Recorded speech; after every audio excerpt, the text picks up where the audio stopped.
Hello everyone, welcome to Altcoin Alley. In this video, I will show you how to disconnect your Tonkeeper wallet from any platform. So in order to disconnect it, you first need to launch your Telegram or your Tonkeeper wallet application, and then you just have to simply log in into your account if you haven't already. After that, you need to tap on the browser tab in the bottom right hand corner. By default, you will be on the explore tab, but you need to tap on the connected in the top.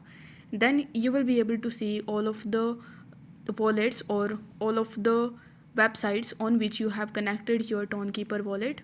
So in order to remove any of these, you just have to select that application, or you just have to long press on that application until you see this type of pop-up in front of you.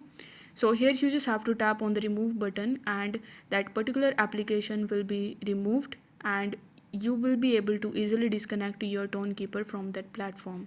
So I hope this video was helpful, and if it was, then don't forget to like the video and subscribe to the channel.